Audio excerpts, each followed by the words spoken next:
Assalamualaikum warahmatullahi wabarakatuh. Alhamdulillah Walladzi arsala rasulahu bil huda wa dini haqq liyudhhirahu 'alad dini kullih walau karihal musyrikun walau karihal munafikun wa kafa billahi syahida. Asyhadu an la ilaha illallah wahdah la syarikalah wa asyhadu anna Muhammadan abduhu wa rasuluh la nabiyya ba'da. Alhamdulillah, kita bersyukur kepada Allah pagi yang sejuk dan dingin. Kali ini kita tetap diberikan hidayah, kekuatan untuk melangkahkan kaki kita ke Masjid Raya Khatib Sulaiman ini. Dan tentunya kita pun bersyukur hari ini kita diberikan kesehatan, diberikan kekuatan, dan juga tentu kita bersyukur peluang waktu yang Allah berikan ini kita manfaatkan untuk meningkatkan keimanan dan ketakwaan kita. Rasa syukur selalu diingat-ingat, karena terkadang kita lupa, terkadang kita khilaf bahwasanya Allah begitu banyak memberikan dukungan kepada kita semua. Tentu rasa syukur ini walaupun kita ungkapkan setiap sambutan-sambutan dengan ucapan hamdalah dan sholawat, tentu seyogianya bagi kita yang mendengar, apalagi yang membacakannya, harus betul-betul diresapi ungkapan hamdalah dan sholawat tersebut. Ada kalanya ucapan hamdalah dan sholawat hanyalah ucapan seremonial, ucapan formalitas, ucapan kebiasaan, otomatis refleks mengucapkan alhamdulillah, tapi tidak terjiwai dalam kehidupannya. Dia mengucapkan alhamdulillah, mukanya kusut. Dia mengucapkan alhamdulillah, mukanya termenung, memiliki beban masalah, memiliki sesuatu yang mungkin dia sebetulnya belum mensyukuri apa-apa yang Allah berikan kepada kita. Ucapan alhamdulillah diucapkan, tapi berikutnya dia kesal, dia kecewa kepada sesuatu yang menimpa dirinya, yang mengena kepada pekerjaannya, mengena pula kepada keluarga dan seterusnya. Itu juga pertanda dia belum mengamalkan alhamdulillahnya, belum mengimplementasikan alhamdulillah dalam dirinya. Ala kulli halin alhamdulillah. Setiap sesuatu, keadaan apapun, situasi apapun, ucapkanlah alhamdulillah. Bako pak, ambo dapet rasaki sakete, biasanya banyak. Kalau begitu ucapkan juga alhamdulillah, batuan ucapan alhamdulillah. Bako batu alhamdulillah, biasanya banyak, kini sakete. Alhamdulillah itu karena bersyukur, berterima kasih. Coba kalau tidak diagih sama sekali, coba kalau rugi, abah kecewa. Nah kemudian bako rugi pak, untung tidak banyak, tetap alhamdulillah, karena Allah masih banyak yang memberikan kepada kita kebaikan-kebaikan yang tidak mungkin kita bayar dengan uang kita, dengan perilaku kebaikan amal soleh kita. Udara, oksigen kita ambil tanpa bayar kepada Allah. Air kita minum tanpa harus bayar mahal, bahkan gratis ambil dari perut bumi. menanam pohon apapun, tumbuh subur. Itu kebaikan Allah kepada kita. Alam taro anallaha sakhkhara lakum ma fis samawati wa ma fil ard wa asbagha 'alaikum ni'amahu zahiratan wa batinah wa minan nasi may yujadilu fillahi bighairi 'ilm wala hudan wala kitabim munir. Allah telah memberikan kebaikan kepada kita. Apa enggak kau lihat?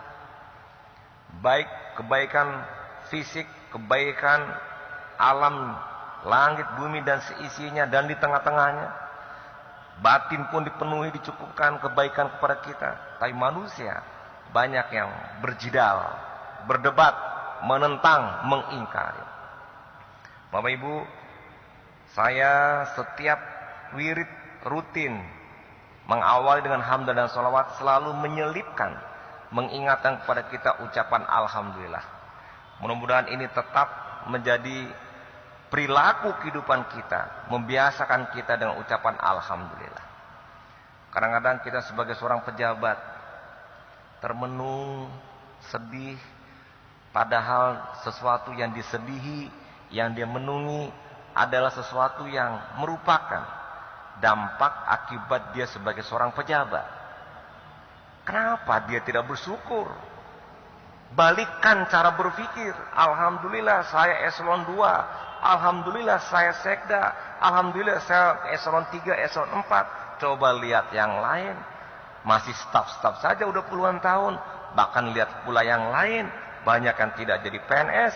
Coba lihat yang lain. Banyak yang belum masuk pekerjaan.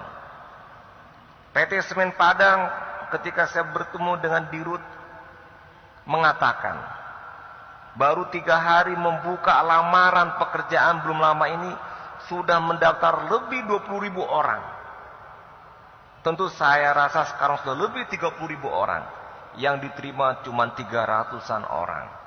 Bayangkan Bapak Ibu, yang daftar banyak. Bagaimana keadaan dia dibandingkan kita? Kita harus bersyukur. Tidak perlu kita sesali apa-apa yang ada pada diri kita yang terjadi. Syukuri, ambil nilai positifnya. Jangan lihat ke atas terus. Jangan lihat orang lain terus yang lebih dari kita. Lihatlah ke bawah. Lihatlah orang lain yang di bawah kita.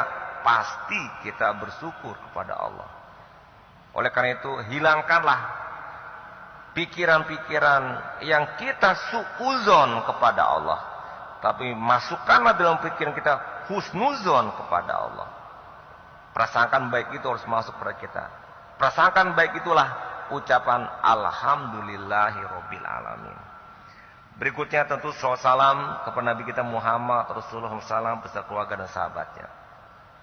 Bapak Ibu jamaah wirid yang berbahagia, ucapan salawat salam pun kita ungkapkan selalu mengiringi ungkapan Alhamdulillah. Karena nilai-nilai Islam, Al-Quran tidak akan mungkin sampai kepada kita hari ini tanpa Nabi dan para sahabatnya. Kita berselawat kepadanya supaya kita pun mendapatkan kebaikan dari ungkapan selawat tersebut. Terlimpah pula keberkahan kehormatan ketika kita mengucapkan selawat dan salam. Kemarin kita membicarakan tauhidul ibadah. Dan berikutnya juga pertemuan-pertemuan sebelumnya. Kita sudah menuntaskan paket syahadatain. Puluhan kali kita berjumpa untuk membicarakan syahadatain, 2 kalimat syahadat. Kemudian masuk ke paket yang kedua yaitu ma'rifatullah. Kali ini kita masuk paket yang kedua ma'rifatullah dengan beberapa materi-materi yang sudah disampaikan. Bapak Ibu yang berbahagia, Nabi Muhammad Rasulullah SAW dihadirkan di muka bumi sebagai Rasul. Punya tugas memerdekakan kita untuk hanya kepada Allah kita menghamba. Tahririna min ibadatil ibad ila ibadati rabbil ibad.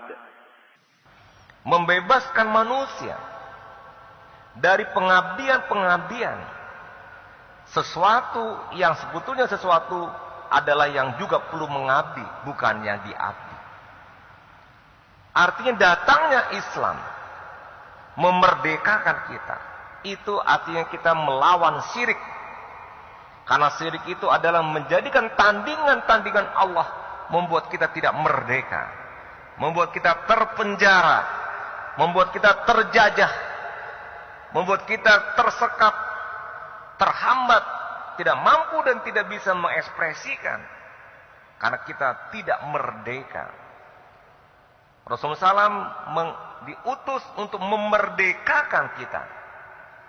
Tahririn nas, membebaskan manusia min ibadatil ibad ila ibadati rabbil ibad.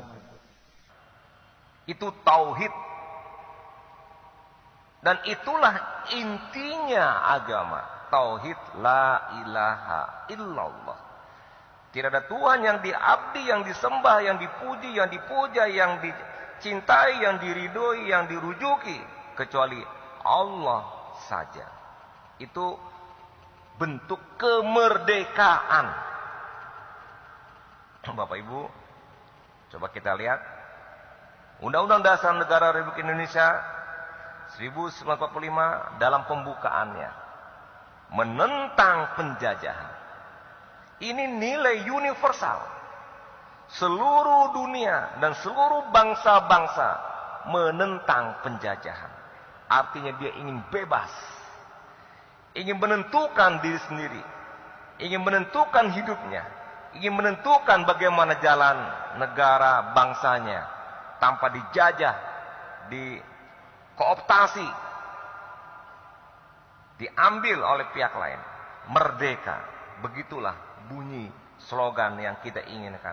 Begitu pula Islam jauh hari. Kemerdekaan yang asasi. Walaupun mereka mengatakan merdeka dari orang, tapi dia masuk kepada penjajahan orang lain, masuk penjajahan kepada yang lain-lain yang mungkin bukan orang. Itu namanya syirik. Bagaimana suasana kebatinan, kejiwaan kita kalau kita tidak merdeka? Kita bisa merasakan dihamba oleh sesuatu, dan sesuatu itu bukan kepada Allah. Dan banyak lagi yang tempat-tempat kita hambakan, tempat-tempat yang kita minta tolong, tempat-tempat atau orang-orang yang kita rujuki untuk kita minta tolong. Sementara minta tolong itu hanya kepada Allah saja. Iyyaka na'budu wa iyyaka nasta'in. Itu ungkapan yang sering kita baca, selalu kita baca. Hanya kepada Engkau aku mengabdi, hanya kepada Engkau aku minta tolong. Ketika kita minta tolong pada yang lain, baru syirik. Dan bahaya syirik itu besar sekali Bapak Ibu. Mendapatkan kebahagiaan kalau kita memperturutkan hawa nafsu. Selain bahayanya kita diharamkan masuk surga, dimasukkan ke neraka. Jelas itu di akhirat. Allah menyampaikan, nanti saya akan bacakan ayat Al-Qur'annya. Tapi di dunia Allah juga membuatkan kita tidak bahagia, tidak tenang. Bagaimana kalau kita menghambakan diri kita mengikuti hawa nafsu saja misalnya. Afraita man ittakhadha ilahahu hawahu. Apa engkau tidak melihat orang-orang yang mempertuhankan, mengikuti hawa nafsu? Coba Bapak Ibu, pernahkah kita mendapatkan kebahagiaan kalau kita memperturutkan hawa nafsu? Jawabannya tidak bisa. Memperturutkan hawa nafsu tidak bisa bahagia. Makan hawa nafsu, kita perturutkan makan. Coba, pasti kita kekenyangan, pasti kita ketiduran, pasti kita malas bekerja dan sakit jatuhnya. Penyakit-penyakit yang kita indap juga ada karena kelebihan makanan. Padahal Allah mengatakan kulu wasrobu wala tusrifu. Makan minum tapi tidak boleh berlebihan. Segala sesuatu yang berlebihan penyakit. Makan daging boleh, karena kita juga perlu lemak, tapi berlebihan kolesterol, kena jantung, kena stroke. Makan nasi, karbohidrat boleh, nggak ada yang melarang. Justru harus, karena makan karbohidrat nasi itu buat energi. Berlebihan, diabetes, sakit. Apa saja yang kita makan. Makan sayur boleh, kelebihan asam urat. Allah mengatakan tidak boleh berlebihan. Itu kalau berlebihan namanya hawa nafsu yang diperturut. Coba Bapak Ibu, bagaimana coba? Tidak tenangnya jiwa kita. Kalau hawa nafsu yang diperturut, misalnya, awak dulu ingin beli motor. Dape, alhamdulillah. Tapi baru dipakai sebulan, ingin lo beli otole. Dape lo nyokaja beli oto, coba aba cara cari piti, dape lo oto. Second hand. Baru dipakai yang second hand, ingin lo le oto yang rancak yang baru. Nyokaja lo cari piti kok mungkin yang haram pun dipakai lo. Cari lo caro-caro yang mungkin tidak betul untuk dapatkan keinginan hawa nafsunya. Dape oto rancak. Tahu begitu. Udah mobil bagus pun lihat teman sebelahnya. Amu baru Avanza. Di sebelah rumah ala Innova. Bayangkan Bapak Ibu. Awak bawa oto tapi tidak merasa nyaman. Awak bawa oto merasa kurang tarih. Bawa oto menggerutu-gerutu tarih. Dia mencari kawan sebelahnya, tetangga sebelahnya pakai Innova. Hawa nafsu yang diperturutkan. Makan, minum. Apapun kegiatan. Hawa nafsu yang diperturutkan. Hawa nafsu yang dipertuankan. Kita menjadi hamba hawa nafsu. Itu pun sebetulnya sudah termasuk kategori syirik. Baca buku Tuhan Imaduddin, Bang Imad, ya, itu menyebutkan bahkan pekerjaan dan kegiatan kita yang menjadikan kita melebihinya daripada kita berbuat ibadah jadi Tuhan. Jadi syirik kita. Itu memang agak keras. Tapi untuk mengamankan kita bolehlah kita pakai. Sebagai mengamankan kita. Supaya kita tidak melakukan hal-hal yang melebihi yang kita cintai daripada cinta kepada Allah dan Rasulnya. Maka itu juga sudah syirik. Waktu sholat asar lewat karena rapat sampai maghrib.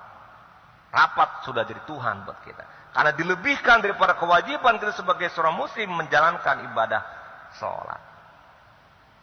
Bapak Ibu, jadi bahaya syirik itu yang kaitan dengan kita di dunia. Kalau di akhirat neraka dan diharamkan masuk surga. Tapi di dunia kita tidak mendapatkan ketenangan. Kita tidak mendapatkan keamanan. Kita tidak mendapatkan kenyamanan. Kita rusuh dan gelisah terus. Karena kita selalu terjerat dengan penghambaan yang kita tidak bisa melepaskannya. Tapi lepaskanlah penghambaan-penghambaan itu dan kembalikan hanya kepada Allah saja. Itu yang dimaksud dengan tauhid la ilaha illallah. Kemudian Bapak Ibu mempersekutukan Allah. Di antaranya dalam Al-Quran disebut adalah orang atau siapa yang disebut dengan tauhid, yaitu orang yang melampaui batas atau segala sesuatu, tidak harus orang, kebijakan, pemerintahan, setan dalam bentuk iblis, jin dan juga itu ada tauhid, segala sesuatu yang diabdi selain Allah dan dia diridhoi untuk diibadahi. Tauhid. Kita mengabdi kepada segala sesuatu yang di luar dari Allah. Padahal Allah mengatakan, "Ani'budullaha wajtanibut taghut." Beribadahlah kepada Allah. Jangan kamu ikuti taghut. Mungkin Bapak Ibu bertanya, taghut itu apa? Ya, taghut itu tagha, orang yang melampaui batas. Tentu sebabnya karena mengikuti hawa nafsu. Orang yang melampaui batas, orang yang berlebihan. Kalla innal insana la yadgha ar-ra'ahu istaghna. Ini dalam surat 96 ayat 68. Inna ila rabbika ruj'a. Kala innal insana la yadgha. Sekali tidak dan sesungguhnya memang manusia itu la yadgha. Orang yang melampaui batas. Arwahu stagna, dan lihatlah mereka merasa lebih dan merasa cukup. Ini juga yang disebut orang sombong, orang yang merasa hebat, orang yang merasa berlebih, arogan dan sebagainya, pada dia lupa kelebihan yang dimiliki itu Allah yang memberinya, bukan dia. Allah yang memberikan. Kalau dilihat-lihat, dihitung-hitung, dipikir-pikir, dievaluasi-evaluasi, kita pun ada satu pertanyaan, kok dapat ya? Kok bisa ya? Susah. Coba Bapak Ibu, lagi dulu sedang pelajar atau mahasiswa mengerjakan ujian. Dapat dari mana? Allah yang memberikan ilham kepada kita. Oh, dapat juara, sombong, lupa. Allah yang memberikan. Allah bisa cabut pula ilmu dari orang tersebut. Dapat gelar, apapun gelarnya, sampai doktor, sampai profesor, Allah yang memberinya. Bukan kita. Kita menjalani yang diperintahkan oleh Allah. Allah berikan kepada kita dan Allah akan ambil dari apa yang Allah telah berikan kepada kita. Jadi orang yang merasa cukup dalam hati sombong, merasa berlebih, angkuh, bukan merasa cukup dalam arti bahwasanya dia mensyukuri, bukan, tapi merasa berlebih. Bukannya yang disebut dengan qanaah. Kalau qanaah merasa cukup dengan apa yang diberikan oleh Allah itu bersyukur. Tapi dia merasa sombong dan merasa berlebih, dan yang dia dapat itu karena dia. Itu kan di Ambo tuh. Ambo kan dapet dokter kan Ambo yang belajar. Lupa Ambo saja. Padahal Allah. Bagaimana untuk supaya melupakan kata-kata Ambo ini? Alhamdulillah. Bapak Ibu dapat nilai bara, alhamdulillah. Artinya langsung kembalikan.